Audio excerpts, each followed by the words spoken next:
COVID rapid tests are hard to find. They're selling for triple the retail price in some places. Now, some experts say they might not be reliable. Take a look at these headlines here across the country. Reports of false negatives are on the rise, especially in the early stages of Omicron infections. Test sensitivity may be the problem. And the FDA is aware. The agency said last week it's looking into rapid tests returning a false negative with Omicron compared to other variants. And a recent study raises more doubts about accuracy in the early days of the infection.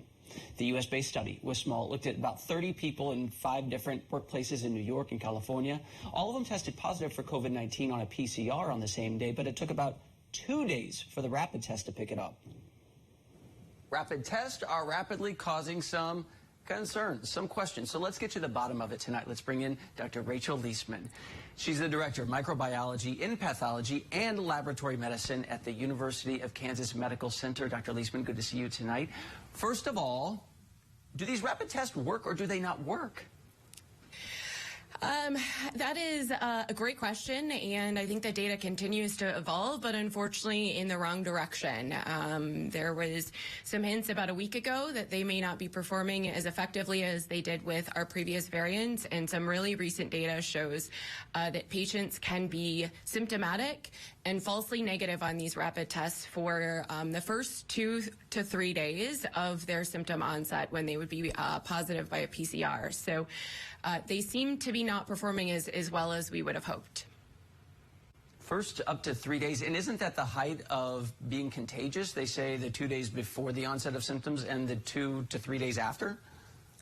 Yeah, we're definitely still learning about Omicron and how it transmits, but I think that the data very strongly indicates that the antigen test would be missing somebody who is potentially contagious.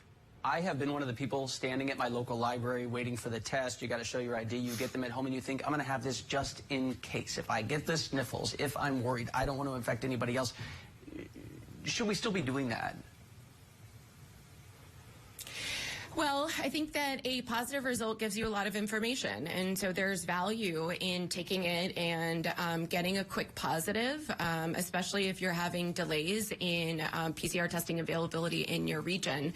I think the challenge is that the negative result has become less trustworthy, especially in that first day or 2 of symptoms. So we want to be very careful in interpreting that negative when you're symptomatic.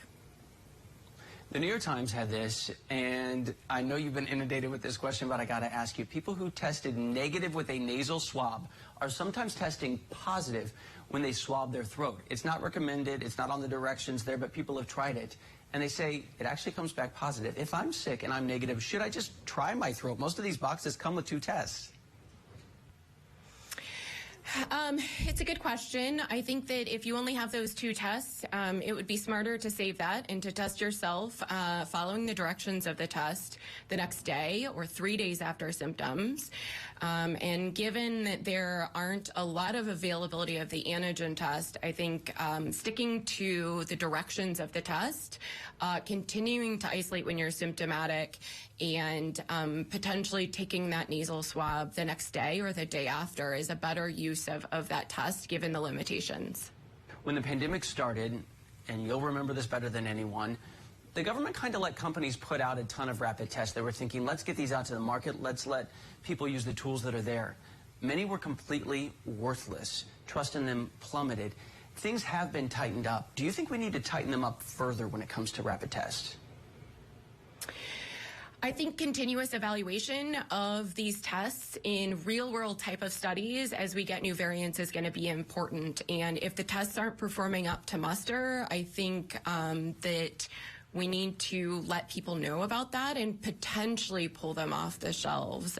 So I think that we just need to continue to perform those studies and to gather that data and evaluate every day. And that's what the government is doing right now.